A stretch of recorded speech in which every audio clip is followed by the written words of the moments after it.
qaama karoora magaalaa Finfinnee miidhagduu fi qulqulluu taasisuu kan ta'e duulli qulqullinaa kutaa magaalaa Qiirqoositti adeemsifameera. Balfa kosii bakka garaagaraatti gatuun mallattoo duubatti afummaa waan ta'eef magaalattii miidhagduu taasisuuf jiraattonni hundumtuu abbummaadhaan naannoo isaanii qulqulleessuu akka qaban ibsame.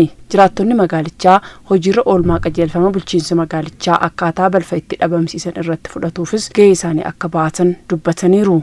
ጽዳት ለራስ ነው፣ አካባቢ ልማት ነው፣ ለሁሉ ነገር qulqullinni ofii fi misooma naannoo ofiif qulqullinni waan murteessaadha. An akka kootti itti gaafatamummaa koonan bahadha. Naannoo fi magaalaa qulqulluu akkan qabaadhuuf gama koon yaalii nan taasisa.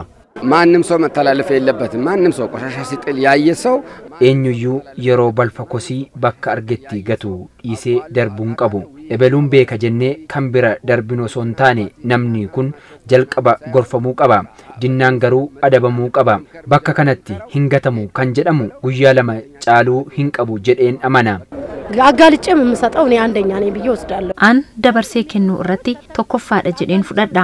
Sababni isaa abaluun adabameera jedhee namni biroon bakka garaagaraatti balfa gogaa akka hin ganne taasisa waan ta'eef. Duulli kutaa magaalichaa miidhagsuu cimee kan itti fufu ta'uu kan himan hojii raawwachiisaa olaanaan kutaa magaalaa Qiirqos Dr. Brook Kadir hojiin qulqullinaa sadarkaa kutaa magaalichaa madaaluun hojjetamuu akka qabus hubachiisanii jiru.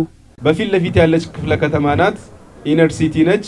ገጽታዋ ፊት ለፊት ይታያል። ቂርቆስ kutaan magaalaa Qiirqos fuuldura jirti.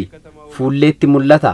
Kanaaf caalaatti miidhaginni magaalaa akka eegamuu fi mul'atuuf miidhagsuu qabna. Dhaabbileen idil addunyaa gamtaa Afrikaa dabalatee kan argamu kutaa magaalaa Qiirqos keessa waan taateef magaalaan Finfinnee caalaatti qulqulluu fi miidhaguu qabdi. Kanaaf ammoo gocha qulqullinaa hojiirra oolchuuf hojii fakkeenyummaa hojjechuun barbaachisaadha.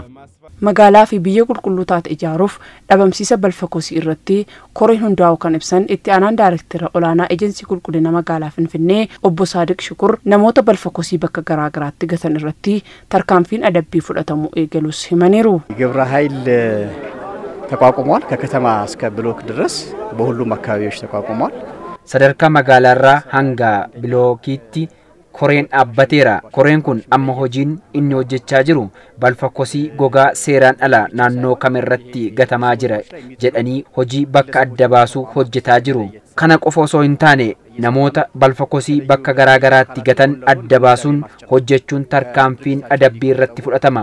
Naannoo ofii qulqulleessuun gocha yeroo tokko qofaa waan hin taaneef jiraattonni magaalichaa hunduu qulqullina aadaa taasifachuu akka qaban dhaamamee jira.